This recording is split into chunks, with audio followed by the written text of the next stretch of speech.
You were born rich. Chapter 5. Expect an abundance. What do you expect in your life? Do you expect everything to go right for you? You expect everything to go wrong. It can work both ways. Do you expect an abundance or do you expect poverty? That's what this chapter talks about, but let's get into it. This is you right here. This is your mind, okay? This is a magnet, all right? I know you love my artwork, it's phenomenal. But this is you. This is your brain. Your brain is a magnet, okay? It's going to attract to you what you expect. This is why the things that you affirm in your life, usually that's what happens to you. If you say, this isn't gonna go right, right? Or if you say, damn, man, I think I'm gonna fail this test, right? I don't think I'm gonna get this job. I don't think they're gonna call me back, okay? 9 times out of 10, that's usually what happens, all right? Your mind is a powerful magnet. It attracts whatever corresponds to the ruling state, okay? Expectation dictates what that ruling state is. Expectation is, though, therefore governs what corresponds with the mind and is attracted into your life. So, whatever you usually expect, if you expect good things to happen, usually good things will happen. If you expect an abundance to come into your life, usually an abundance will come into your life. If you expect poverty to come into your life, and you might not consciously expect that. You might unconsciously expect poverty to come into your life. Poverty will come see you. Expectation can be good or bad. You can expect great, magnificent, marvelous, positive, everything that is good to happen to you. You could have that expectation, or you can expect negative, bad, horrible, horrific, terrible things that happen to you. Usually, whatever you expect, more often than not, that's what happens to you because you're consciously creating that into your life, or maybe unconsciously creating that into your life. So, expectation can be a triggering mechanism which attracts things into your life. Every good you desire. Expectation can also be a destructive, lethal enemy. Okay? With going over these chapters, okay, if you've watched the other videos, one thing should be understood. Okay? One thing's for sure, two things for certain. You cannot have wealth in the material, physical world that you live in until you have it in the mental world.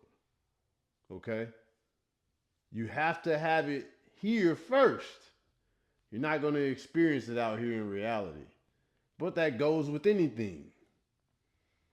You experience your life based on what you hold, the images that you hold in your head about things in life, about yourself, about circumstances, about situations, about beliefs that you have.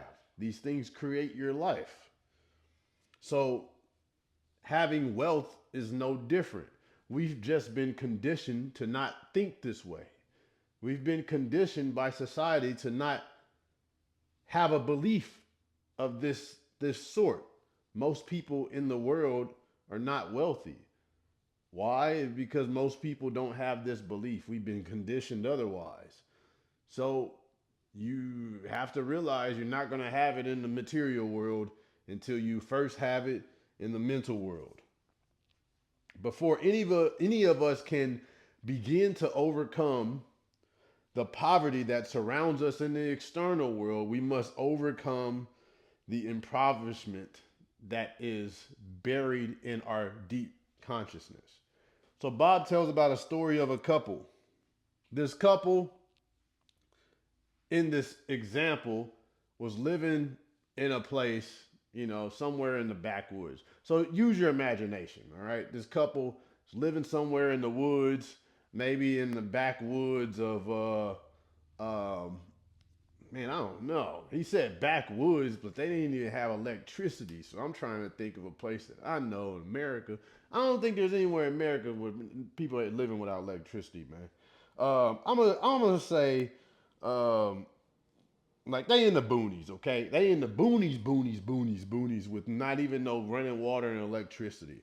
Okay, they using candles and campfire to for their light, right? They are extremely poor. One day, they are suddenly transported to a small village. In this village now they have been exposed to the modern day usage of light bulbs, right? And they start using a 8-watt light bulb, okay, to like light their house. But for a couple who was living in the backwoods who had no, god dang, bro, can I draw a light bulb? Let me see a light bulb.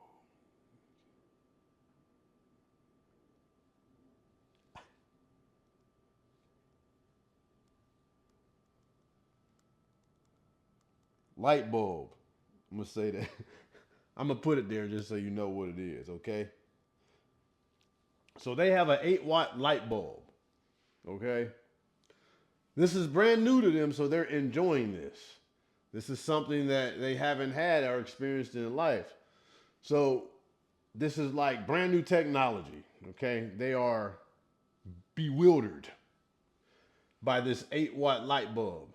So after a while, they get accustomed to living in this modern day with the 8-watt light bulb. So then a salesman comes and visits them, and he explains to them that they should be using the newer technology, and they got 60-watt light bulbs, okay? So this 60-watt light bulb that they have now, that the salesman's going to sell them on, while they were able to only light up a portion of the room with their 8-watt light bulb, now this new amazing 60-watt light bulb, this one lights up the entire room. Hit the switch, boom. They are flabbergasted. They're like, wow, look at this light. Look at all this light. This is amazing. And the great thing is that it uses the same power source as the 8-watt bulb. So it's the same source, the same stream of power, no change there of the source of power. They just have a bigger light bulb now. It's 60 watt, runs on the same power, okay?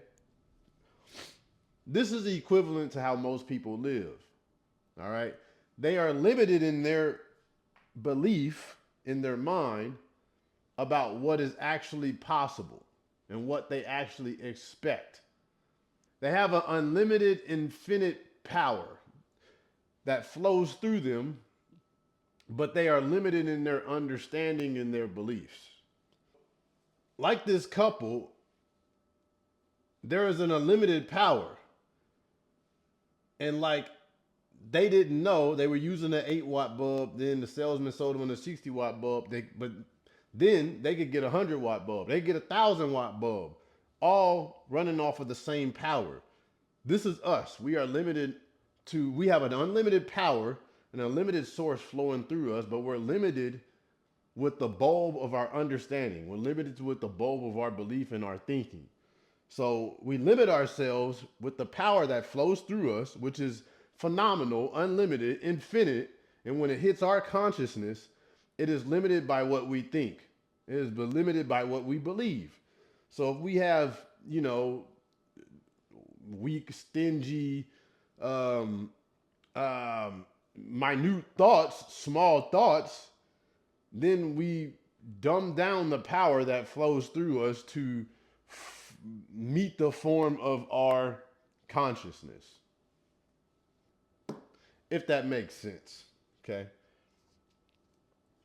So, let us therefore resolve to change our habitual pattern of thinking now and remember that the stream of plenty always flows toward an open and expectant mind. We are only limited by what we expect. The stream of plenty only flows toward the open and expectant mind. You can get anything and everything, but you have to be open, you have to expect it. Your dream or your idea can only become a desire once planted into the universal creative intelligence, which is your subconscious mind. Once your desire is firmly established in your subconscious mind, it is the expectant attitude which brings it towards you and brings you towards it. So you have to expect, it is the expectation that is going to fight off any contradictive ideas to whatever your desire is. It is imperative to understand that the following 3 points from Genevieve Berin, I don't know if I'm saying that right, all right, but she had a book.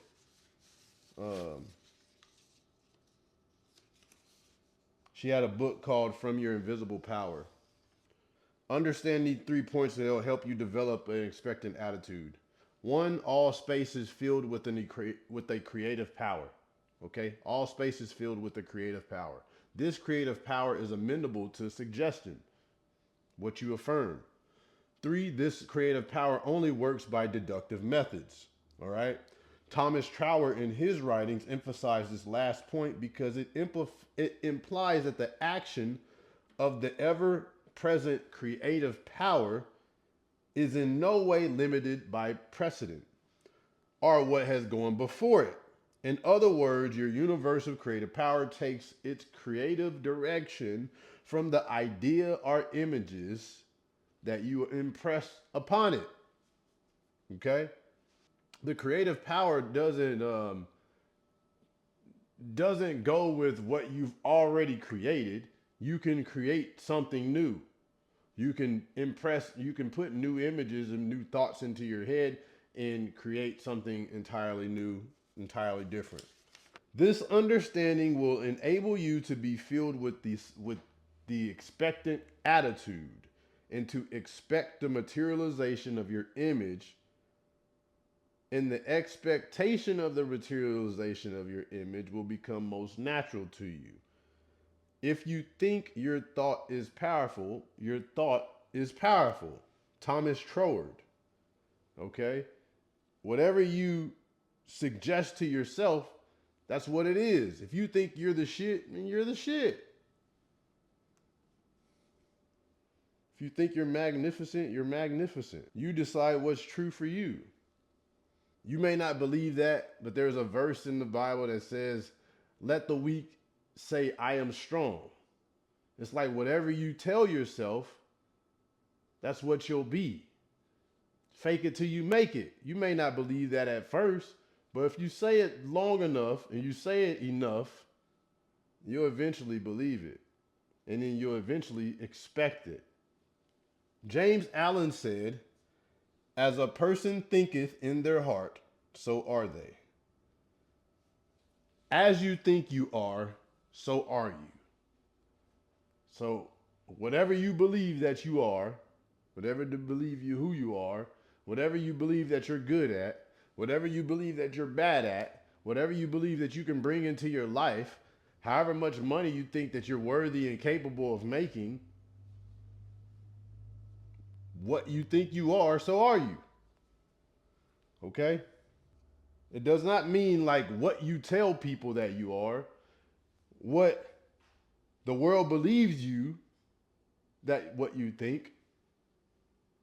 It is your innermost thoughts about what you think about yourself, what you tell yourself, the conversations that you have about yourself. What you expect, you will attract, and it's what you will ultimately get. That's pretty much what this chapter is expecting the abundance. You have the desire, you implant it into your mind, then you have to expect that one, you already have it. All right? Expect that it's coming to you because in your mind, you already have it. And if you can convince yourself in your mind that you already have it and live from that, standpoint, then this becomes easy. You expect it because, of course, you already have it. And you have the utmost belief in faith, you utmost belief in your creator to produce whatever it is that you ask for. This is going to require you, this is going to allow you to move in a certain energy. You're going to move in a certain way out in the world that's going to bring these things to you. You're not going to be moving in a energy of not knowing, an energy of doubt. That is a damaging energy because it's going to stifle the actions that you take. You don't have the utmost trust. You don't trust that things are happening. You don't trust that you're going to receive these things. You're still flipping, back and forth, and that's going to make you do different things. It's not going to make you take the actions that are going to attract things into your life. When your understanding grasps the power to visualize your heart's desire and hold it with your will, it attracts to you all things requisite to the fulfillment of that picture by the harmonious vibration of the law of attraction. This is Genevieve Berend. I'm probably butchering that name, but that's from The Invisible Power. To make a strong connection for a tremendous flow, you must have a big idea. You must then mentally exercise that big idea through visualization until it becomes a desire. When you truly desire something, you have made a direct connection with everything and everyone necessary for the materialization of your goal. Expectation then starts attracting it to you and moving you to it. As you think, that is what you become. Constantly expect good things to happen. So, in conclusion, what to do? Man, that is a ugly.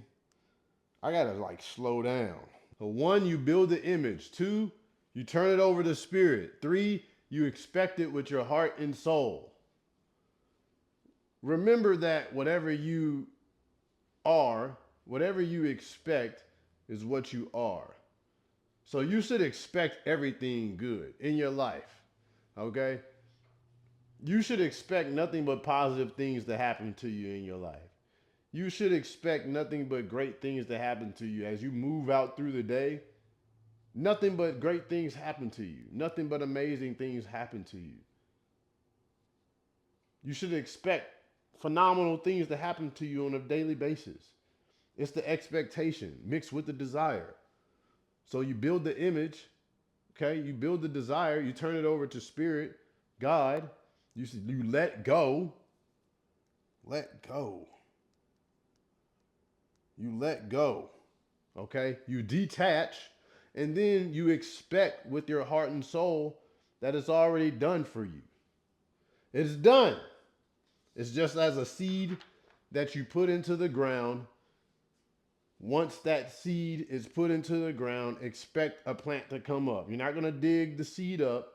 You're going to know that that plant is going to come up. And expectation is knowing. You expect, you know. You don't second guess. You don't, teeter totter between doubt and worry and fear. You just know. You're set in the energy of knowing, and you move in that energy. So yeah, that's chapter 5, man. It's Rob Millionaire. Holla at y'all on the next one.